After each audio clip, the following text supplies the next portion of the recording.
귀하고 복된 날입니다. 8월 31일 목요일 새벽 예배를 드리겠습니다. 다 같이 찬송가 496장 함께 찬양합니다.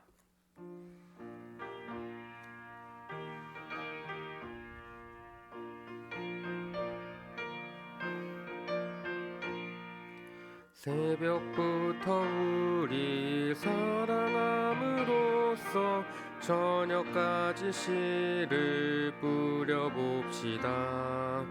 열매 차차 익어 곡식 거둘 때에 기쁨으로 단을 거두리로다. 거두리로다.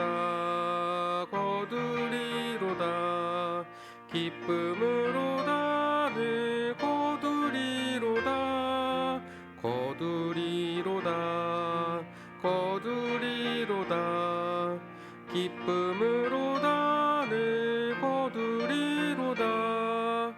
비가 오는 것과 바람 부는 것을 겁을 내지 말고 뿌려봅시다.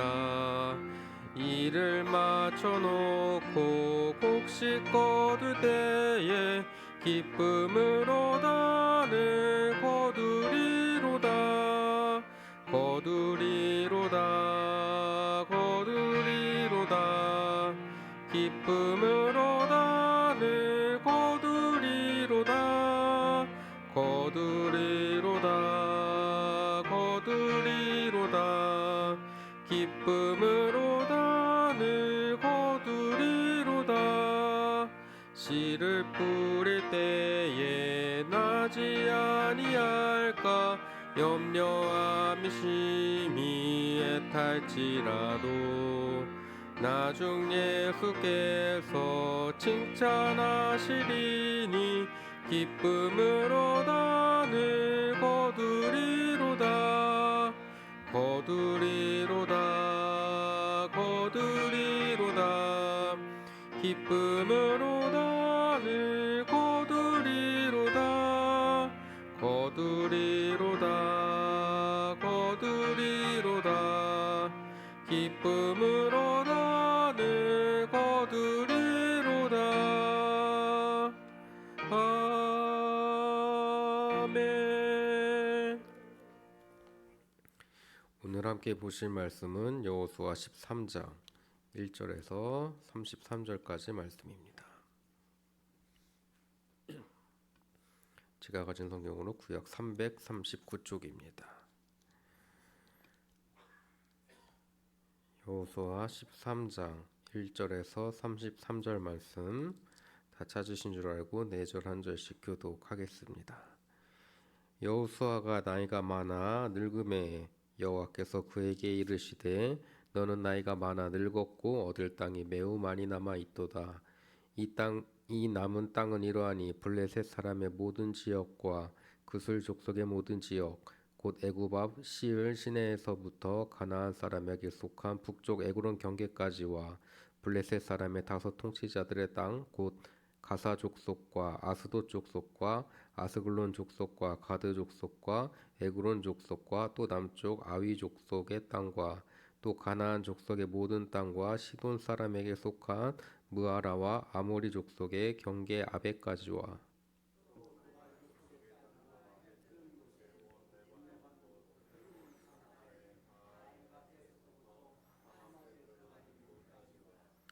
또 레바논에서부터 미스르봇 마임까지 산지의 모든 주민 곧 모든 시돈 사람 땅이라.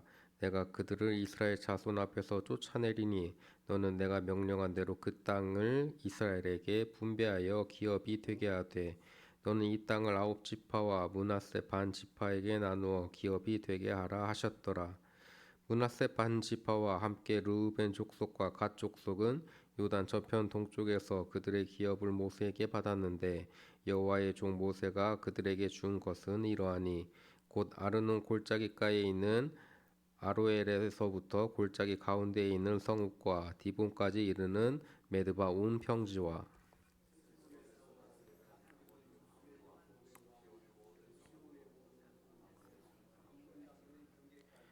길르앗과 및 그술 족속과 미아가 족속의 지역과 온 헤르몬 산과 살르가까지 온 바산 곧 르바의 남은 족속으로서 아스다롯과 에드레이에서 다스리던 바산 왕 옥의 온 나라라.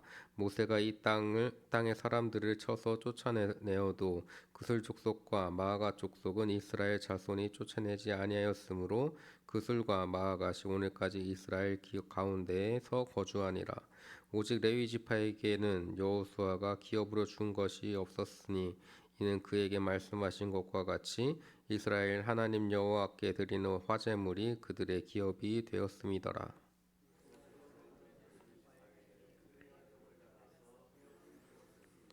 그들의 지역은 아르논 골짜기가에 있는 아루엘에서부터 골짜기 가운데 있는 성읍과 메드바 곁에 있는 온 평지와 헤스본과 그 평지에 있는 모든 성읍 곧 디본과 바못 바알과 벳 바알 무온과 야하스와 그대목과 메바악과 기랴다임과 신마와 골짜기 언덕에 있는 세렛사알과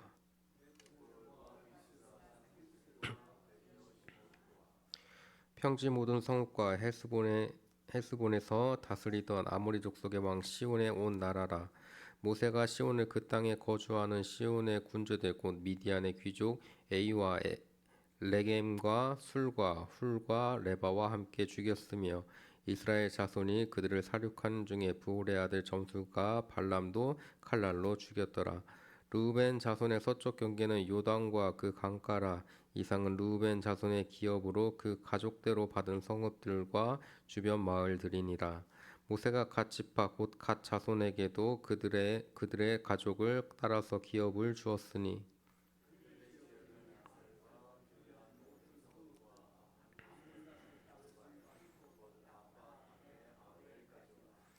헤스본에서 라만 미스베와 부도님까지와 마하나임에서 드빌 지역까지와 골짜기에 있는 벳 하람과 벳니무라와 숫곳과 사본 곧 헤스본 왕 사온의 나라의 남은 땅 요단과 그 강가에서부터 요단 동쪽 긴네레 바다의 끝까지라. 이는 갓 자손의 기업으로 그들의 가족대로 받은 성읍들과 주변 마을들이니라. 모세가 므낫세 반 지파에게 기업을 주었으되 므낫세 자손의 반 지파에게 그들의 가족대로 주었으니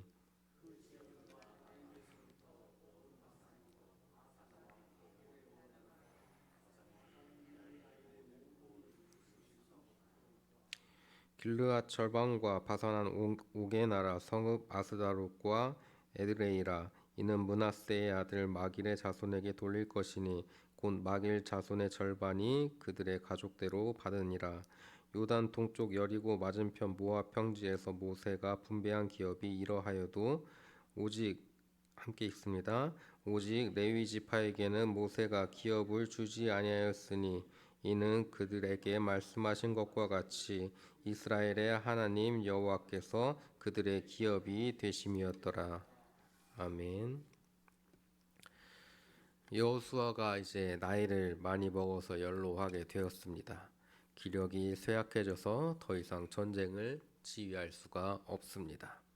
여호수아뿐 아니라 이스라엘 백성도 거듭되는 전쟁으로 심신이 많이 지쳤습니다.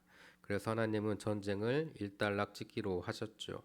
하나님은 지치지 않으시지만 사람은 지칠 수밖에 없기 때문입니다.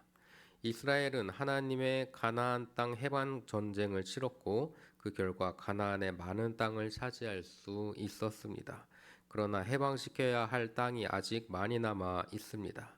여호수아가 연로함으로 더 이상 전쟁을 주도할 수 없게 되자 하나님은 아직 해방시키지 못한 땅까지 각 지파에게 나누어 주라고 내일 묵상하실 14장에서 명령하십니다. 그 땅을 반드시 해방시키시겠다고 약속하시면서 말입니다. 오늘 말씀을 묵상하면 여러 지파에게 요단 동편의 땅들을 기업으로 맡기십니다. 오늘날 많은 사람들이 하나님을 믿지 않는 사람들도 요단강이라는 지명을 한 번쯤은 들어보게 됩니다. 우리가 보통 요단강을 건넜다라고 말하는데 예로부터 많은 사람들은 죽음 이후 영적인 세계로 넘어가는 가운데에 강이 있다라고 믿어 왔습니다. 그리스 신화에서 보면 저승의 뱃사공 카론이 죽은 이들을 이끌고 비통의 강 아케론을 건넌다고 기록합니다. 불교에서는 사람이 죽으면 사출산을 넘어 삼도천을 건넌다고 이야기하지요. 동서양을 막론하고 죽음 이후 강을 건너는 행위에 필수적으로 동반되는 것이 있는데 그것은 뱃삭을 내야 된다는 사실입니다. 그래서 우리가 노잣돈이라고 하는 것을 고인과 함께 매장하는 전통이 있었던 것이겠지요. 중세 유럽에서도 보면 죽은 이들의 입에 동전을 넣어주던지 하는 것이 이승과 저승의 경계에 있는 이 강을 건널 때 뱃삭을 내라고 주는 것이랍니다. 그런데 어쩌다 보니 요단강을 건넌다는 것이 이 땅을 떠나 천국에 들어가는 것이라고 관념적으로 굳어지게 되었습니다. 하지만 제가 생각할 때 이 개념은 우리가 다시 한번 생각해 봐야 될 부분이 있습니다. 요단강이 가지는 의미는 하나님께서 약속의 땅에 들어가기 위해 넘어야 하는 마지막 관문의 개념이기 때문입니다.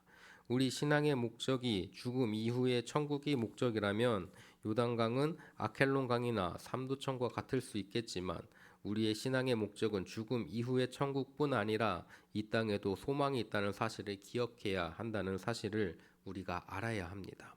과거 전쟁을 치를 때 수비하기 좋은 지형이 몇 가지가 있습니다.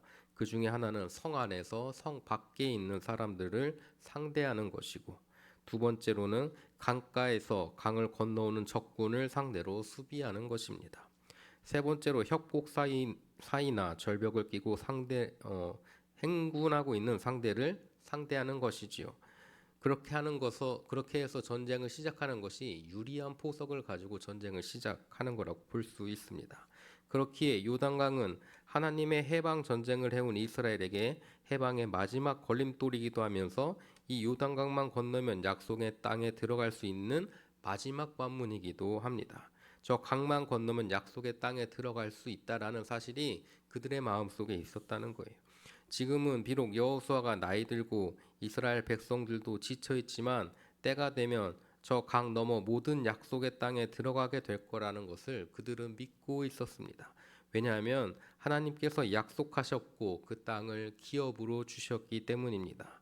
세상적으로 보면 아니 하나님께서 공수표 남발하시는 거 아닙니까? 라고 생각할지도 모르겠습니다만 이집트에서부터 이스라엘을 해방시키신 하나님의 놀라운 기적들이 하나님의 말씀은 거짓이 없다고 이스라엘 백성들을 깨닫게 했기 때문에 그들은 아직 점령하지 않은 땅도 기업으로 받기에 주저함이 없습니다. 우리의 신앙생활을 돌이켜 보면 참 요단강이 많습니다. 이스라엘 백성처럼 한 번만 만나면 좋았을 것을 이것이 내 인생의 마지막 관문이야, 마지막 어려움이야 라고 생각했을 때 또 다른 어려움과 관문들이 내 앞에 있을 때가 있지요. 때로는 그 관문을 넘어서지 못할 것 같을 때도 있습니다. 하지만 기억하시기 바랍니다. 하나님께서 그 요단강 건너편의 땅을 믿는 자들에게 약속하셨습니다. 우리의 신앙의 소망과 삶의 마지막에도 하나님이 약속하신 상급들이 있습니다. 하나님의 약속을 신뢰하며 하루하루의 어려움들을 이겨내며 소망을 포기하지 않는 저와 여러분이 되기를 간절히 축원합니다. 다 같이 기도하시겠습니다. 약속의 땅으로 우리를 이끄시는 주님 감사합니다. 이 새벽 미명의 시간에 주의 집으로 불러 모으셨으니 이곳에서 부르짖는 자녀들의 기도를 들어 응답하여 주옵소서. 각자의 삶의 기도 제목을 주님 들어주시고 아픈 자들에게 치유를, 슬픈 자들에게 위로를, 외로운 자들에게 동행을, 기쁜 자들에게는 칭찬으로 함께하사 주님 약속하신 약속의 땅을 바라보며 걸어가는 복된 자녀들 하나하나 될 수 있도록 주여 인도하시고 역사하여 주옵소서. 이 시간 주님께 정성으로 예물을 드리는 손길들이 있사오니 그 손길 주님 기억하시고 감사의 제목과 소원의 제목으로 드린 예물을 주님 기뻐 받으시며 응답하여 주옵소서. 이 예물이 쓰이는 곳곳마다 주님의 선하심과 인자하심이 나타나게 하여 주옵소서. 사랑이 많으신 예수 그리스도의 이름으로 기도드립니다. 아멘. 하늘에 계신 우리 아버지여, 이름이 거룩히 여김을 받으시오며 나라의 임하옵시며 뜻이 하늘에서 이루어진 것 같이 땅에서도 이루어지이다. 오늘날 우리에게 일용할 양식을 주옵시고 우리가 우리에게 죄 지은 자를 사하여 준 것 같이 우리 죄를 사하여 주옵시고 우리를 시험에 들게 하지 마옵시고 다만 악에서 구하옵소서. 대개 나라와 권세와 영광이 아버지께 영원히 있사옵나이다. 아멘.